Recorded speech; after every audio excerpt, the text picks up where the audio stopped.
Well, one of the big points on which the opposition seems to be confronting this government and also the prime minister has been on the issue of inflation or rising prices.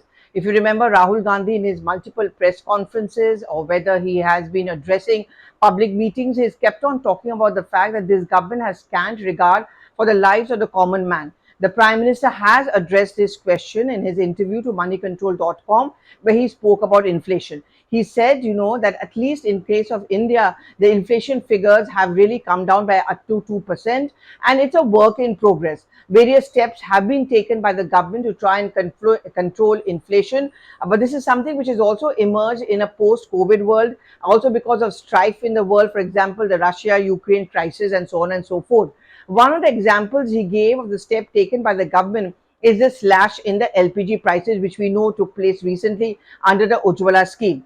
Remember, when that decision was taken by the cabinet, it was seen as a win-win not just for women empowerment, because it's presumed that women use a large amount of the household gas under the Ujjwala scheme, but also for the entire household budget, because obviously it has a rippling effect. It raises your household expenditure.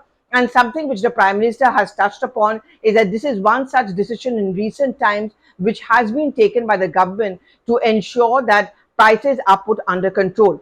As we head over to state elections, we move towards Lok Sabha elections in 2024. The two cardinal points on which the opposition parties are attacking the government is one on unemployment, and second, of course, is rising prices. Look at the various figures which have been put forward by the Moody's, the Pew survey, and also the recent GDP figures, which talks about a growth story. It also talks about how inflationary tendencies have been controlled by the government. So that is also one big boost, and the Prime Minister did acknowledge the fact that it is a work in progress. He talked about various development projects which need to be brought about, prices of essential commodities.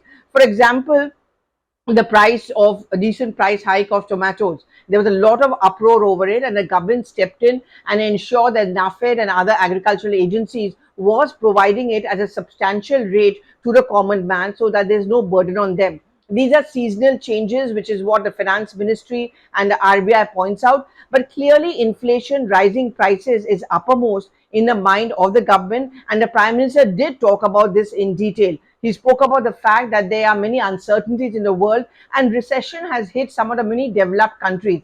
But the steps which are being taken by this government is to ensure that prices are kept under control, and wherever there are compulsions where we are not able to do so because of seasonal factors and crisis factors, the government will definitely step in. For example, the oil prices as well. India went in for cheaper Russian oil at a time when there was pressure not to buy oil from Russia, only on the grounds that it is going to help us in curb our inflationary tendencies as well as our import bill as well.